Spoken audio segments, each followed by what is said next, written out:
Hay preguntas que han atravesado siglos. ¿Qué es el alma? ¿Existe el tiempo? ¿Por qué carajos el café se enfría justo cuando estás inspirado? Y luego está la más temida de todas. ¿Qué es el arte? Una pregunta tan peligrosa que en 1917 un francés con cara de ajedrecista aburrido decidió volarla en pedazos, con un inodoro. Una fuente. Ese hombre era Marcel Duchamp, y lo que hizo no fue simplemente cambiar la historia del arte, la saboteó con estilo. Mientras otros se desvivían por encontrar la paleta exacta para capturar la luz en un jarrón de flores, Duchamp tomaba una rueda de bicicleta, un perchero, una pala para nieve o un urinario de porcelana y los ponía en una galería con cara de póker. Et voilà, arte. Pero no cualquier arte. El tipo de arte que desata crisis existenciales en profesores de estética y pone nerviosos a curadores que ahora tienen que limpiar piezas con productos desinfectantes. Duchamp es el tipo de figura que te hace dudar de todo. ¿Hace falta talento? ¿Belleza? ¿Una intención elevada? ¿Un marco? Él decía que no, que bastaba con la idea, con el gesto, con el acto subversivo de mirar algo inútil, un migitorio, por ejemplo, y decidir qué es arte simplemente porque uno así lo dice. Y claro, una vez que haces eso ya no hay vuelta atrás. Ya no se puede pintar tranquilamente sin que alguien te pregunte si no sería más profundo colgar tu camiseta sucia en una galería y firmarla como una instalación postindustrial sobre la alienación contemporánea. Gracias, Duchamp. Pero, ¿era él un genio o un charlatán con mucho tiempo libre? ¿Un filósofo del absurdo o el primer artista conceptual con sentido del humor? ¿Y por qué más de un siglo después seguimos hablando de él mientras su tía aún cree que pintar caballos con fondo de atardecer sí es arte de verdad? Hoy vamos a sumergirnos, con guantes de caucho y cloro, en el universo de Marcel Duchamp, el hombre que cambió el arte para siempre, o que al menos le metió un gol por el ángulo con una firma falsa y una mueca burlona. Prepárate para repensar todo, incluso si lo único que querías era ver cuadros bonitos. Antes de convertirse en el gurú de los mingitorios, Marcel Duchamp hizo algo que podría considerarse, digamos, tradicional. Pintado así, con pinceles, con óleo, con todo el rollo. Tenía hermanos artistas, un entorno creativo y hasta una carrera prometedora dentro del arte moderno francés. Pero claro, estamos hablando de Duchamp. Incluso su etapa más convencional venía con espinas. En 1912 pintó una obra titulada Desnudo bajando una escalera número 2. Una especie de cubismo con resaca de futurismo, un cuerpo humano fragmentado, descompuesto en formas geométricas, descendiendo escalones como si lo hubieran metido en una licuadora. Cuando intentó presentarla en el Salón de los Independientes, donde su hermano mayor era parte del comité, le dijeron que, tal vez era demasiado rara, que eso no era cubismo de verdad, que parecía un dibujo técnico de alguien que odiaba el cuerpo humano. Duchamp se sintió ofendidísimo, retiró su obra del salón y empezó a retirarse también del arte que seguía reglas. Ese cuadro fue curiosamente un éxito escandalosísimo en Nueva York, poco tiempo después. La crítica lo llamó dinámico, futurista, molesto, brillante, incomprensible, lo que para Duchamp era un buen augurio. Si una pintura podía causar tantos adjetivos, quizá el arte podía ser tal vez algo más que pintura. Y fue ahí, justo ahí, cuando comenzó a gestarse una idea. ¿Qué pasa si el arte no depende de la mano, ni del color, ni siquiera del objeto, sino del gesto? ¿Qué pasa si el verdadero artista es el que cambia el contexto y no el que mezcla pigmentos? Duchamp lo había probado todo: impresionismo, cubismo, simbolismo, y nada le interesaba demasiado. Peor aún, todo lo aburría. Así que, como quien se quita la corbata en mitad de una gala y se va a jugar ajedrez, Duchamp rompió con la pintura. Y no fue una crisis, fue una decisión estética, radical, irónica, filosófica y sí, un poquito punk, antes de que existiera el punk. El arte, para él, estaba atrapado en la retina y era hora de liberarlo. ¿Y cómo? Con una bicicleta, una firma falsa y mucha paciencia para soportar el escándalo que estaba por venir. Volvemos a la pregunta que nos hicimos antes. ¿Qué hace que algo sea arte? ¿Será su belleza? ¿Será su complejidad técnica? ¿Será su capacidad de emocionarnos? Según Marcel Duchamp, ninguna de esas cosas. Lo que convierte algo en arte, y esto lo dijo con la misma seriedad con la que uno elige qué cereal comprar, es la decisión de un artista de llamarlo arte. Así nació el concepto de ready-made. En palabras simples, tú agarras un objeto común, lo sacas de su contexto, lo firmas o lo reubicas con una cierta intención y ¡voilà!, es arte. Duchamp lo hizo por primera vez en 1913, con una rueda de bicicleta montada sobre un taburete de cocina. No la pintó, no la deformó, no la embelleció, solamente la puso ahí, girando en silencio, como si fuera una declaración de guerra contra siglos de pintura al óleo. Y no era broma, porque Duchamp no bromeaba, aunque todo lo que hacía sonaba a chiste. Después vinieron otros objetos, un botellero, una pala para nieve, una jaula para monos, piezas encontradas, elevadas al nivel de arte por el simple gesto de ponerlas en un museo o en una galería. No buscaban ser lindas, ni conmovedoras, ni siquiera comprensibles. Buscaban algo peor, que el espectador se cuestionara por qué estaba mirando eso. Y ahí está la genialidad, o la trampa, según a quien le preguntes. Pero el verdadero golpe maestro, el que partió en dos la historia del arte moderno, llegó en 1917. Duchamp tomó un mingitorio de porcelana, lo coloca de costado, lo firma como R. Mutt y lo manda a una exposición de arte de la Sociedad de Artistas Independientes de Nueva York. Una exposición que, vale aclarar, no tenía jurado y prometía aceptar cualquier obra. Spoiler alert, fuente no fue aceptada. Los organizadores dijeron que aquello no podía considerarse arte, que era ofensivo, que era vulgar, que era carente de mérito. Y Duchamp, ofendidísimo, pero también encantado, renunció a la organización en señal de protesta. Había dejado caer una bomba, y lo mejor es que esa bomba era de cerámica. El escándalo fue inmediato. Algunos pensaron que era una burla, otros una revolución, y unos cuantos más, probablemente los más honestos, simplemente dijeron, ¿esto qué mierda es? Con fuente, Duchamp no solo cuestionaba qué es el arte, cuestionaba quién tiene el poder de decirlo. Los críticos, los curadores, el mercado, el artista, el mingitorio. A partir de ese momento, ya el arte no era lo que se veía, sino lo que se decía.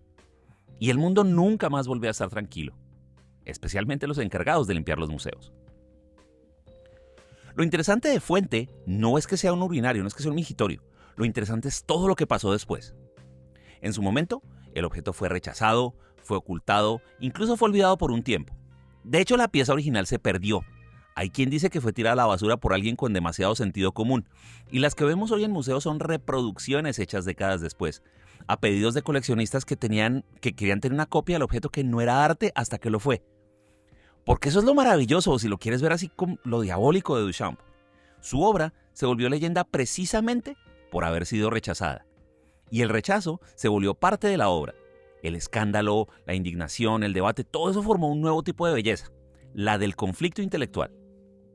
No miras Fuente por su forma, miras Fuente por lo que significa. ¿Pero qué carajo significa? Bueno, pues eso depende a quién le preguntes. Para algunos es una burla al sistema del arte. Para otros es una declaración de independencia creativa. Y para muchos otros sigue siendo un mingitorio puesto al revés. Pero lo cierto es que Fuente marcó un antes y un después. Duchamp abrió una puerta que ya no se puede cerrar, la del arte como concepto.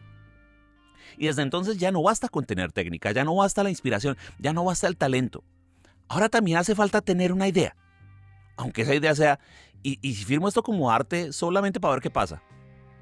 Lo más irónico es que Fuente, el objeto más polémico del siglo XX, ha sido votado por críticos y por artistas como la obra más influyente del arte moderno. Sí, por encima de Picasso, de Mondrian, de Pollock, de Rothko. La obra que cambió todo no fue una pintura, ni una escultura, ni una instalación compleja. Fue un mingitorio firmado con seudónimo.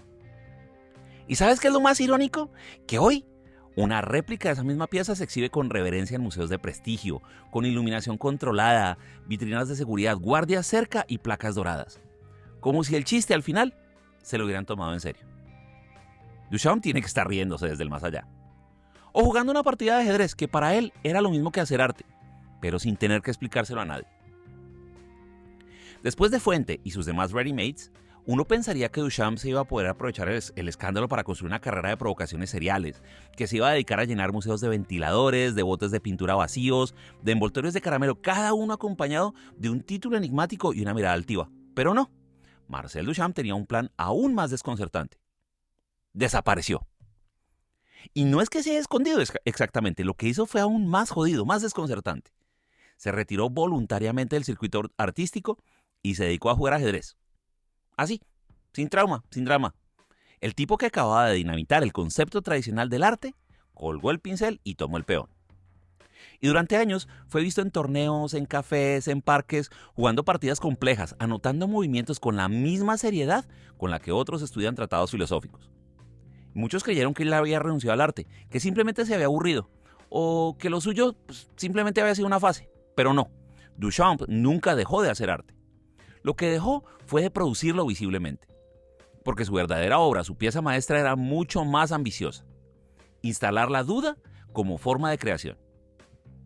Y mientras el mercado del arte seguía tratando de entenderlo, Duchamp se reía bajo su bigote. Jugaba al ajedrez mientras observaba cómo sus ideas germinaban. Artistas que rompían lienzos, que colgaban zapatos del techo, que dejaban habitaciones vacías y las llamaban poesía del silencio. Todo eso, directa o indirectamente, era culpa suya. Y para colmo, mientras todos pensaban que él había abandonado el arte, él seguía trabajando en secreto. Durante más de 20 años, Duchamp preparó una obra escondida, en silencio absoluto, sin que casi nadie lo supiera. Una instalación final, su despedida, su checkmate al mundo del arte. Y lo hizo con tanta calma que cuando finalmente se reveló tras su muerte, el arte contemporáneo tuvo que admitir: Duchamp nunca se fue, solo se adelantó. Y se había convertido, sin decir una palabra, en el artista más influyente del siglo XX. Todo mientras jugaba una partida de ajedrez que nadie más entendía. Durante más de 2 décadas, Duchamp cultivó una imagen pública de exartista convertido en ajedrecista zen.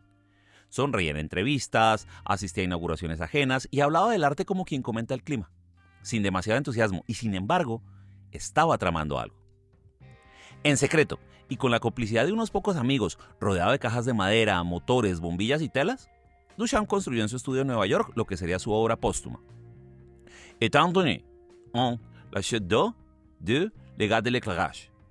Siendo dados 1, la caída de agua, y 2, el gas de alumbrado. Un título tan específico y tan absurdo que ya empezaba a oler a trampa duchampiana. La pieza fue revelada solo después de su muerte, en 1969, e instalada siguiendo instrucciones exactas en el Museo de Arte de Filadelfia. ¿Y qué era? Bueno, vamos a imaginarlo de a poquitos. Un par de puertas viejas de madera, cerradas. Tienes que acercarte y solamente puedes mirar a través de una pequeña mirilla. ¿Y qué es lo que ves? Lo que ves es una mujer desnuda, tendida sobre hojas secas, con las piernas abiertas. Sostiene una lámpara de gas y detrás hay un fondo pintado de cascada y paisaje bucólico. Todo es tan teatral, tan inquietante, tan voyerista y tan deliberadamente incómodo que nadie sabe del todo qué pensar. ¿Es esta obra una crítica al deseo? ¿Una reflexión sobre el rol del espectador? ¿Una venganza surrealista? ¿Un chiste erótico hecho con presupuesto de museo? La respuesta más duchampiana sería: sí, es todo eso. O nada. Lo cierto es que Duchamp, el tipo que se había alejado del arte para dejar de producir, había pasado años creando una escenografía minuciosa, al estilo más clásico y más artesanal, para burlarse una vez más del espectador, del arte, del cuerpo, del misterio, de todo. Y lo había hecho en silencio, como un ilusionista preparando su acto final sin público, sin testigos, sabiendo que lo veríamos solo cuando él ya no estuviera para explicarlo. Porque explicar era lo que menos le interesaba. Étant donné no se puede colgar en una pared. No se puede entender a primera vista. Y no se puede ver sin agacharte y espiar. Es incómoda, es sensual, es absurda, es violenta y es misteriosa y, por supuesto, firmada por Duchamp, aunque no lleve su firma. Era su última carcajada, su testamento. Un recordatorio de que el arte para él no era una cosa. Era una idea disfrazada de juego. Un juego donde el único que sabía las reglas ya se había ido. Cuando Marcel Duchamp murió, no dejó ni una escuela, ni una técnica, ni un manifiesto claro. Lo que dejó fue un hueco. Un hueco donde antes había una idea fija de lo que el arte tenía que ser. Y que ahora podía ser cualquier cosa. Literalmente cualquier cosa. Y eso fue exactamente lo que pasó. Después de él llegaron artistas que ya no se sentían obligados ni a pintar ni a esculpir. Podían pegar un banano en una pared. Hola, Mauricio Catalán. Cortar una vaca en 2. Gracias, Damien Hirst. Llenar una sala de neblina. Sentarse en silencio en una galería. Orinar sobre una cruz. O incluso no hacer nada. Y vender el concepto. Todo eso es duchampiano. No porque lo copien directamente, sino porque sin Duchamp esas obras no existirían.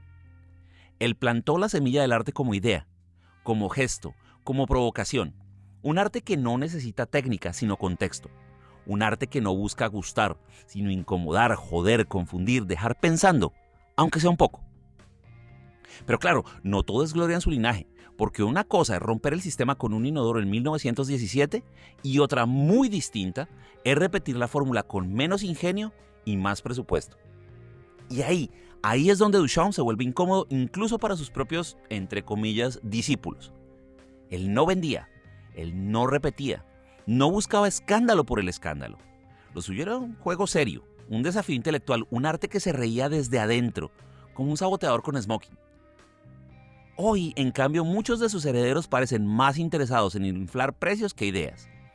Y mientras más millonarias se vuelven sus piezas, más lejos están del espíritu original de aquel ajedrecista que firmó Art Mod en un mingitorio prestado. Y aún así Duchamp sigue vivo.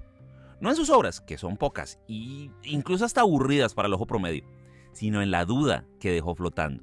¿Dónde empieza y dónde termina el arte? Cada vez que alguien entra a una sala de museo y dice, ¿esto es arte?, hay un pequeño fantasma con bigote que sonríe, se sirve un café y mueve un peón. Duchamp nos enseñó que el arte no tenía que ser bonito, ni trabajado, ni siquiera hecho por el propio artista. Solo tenía que tener una idea detrás, o al menos fingir tenerla. Y así, desde su mingitorio inaugural, el mundo del arte se llenó de imitadores, discípulos y oportunistas que convirtieron lo absurdo en un dogma.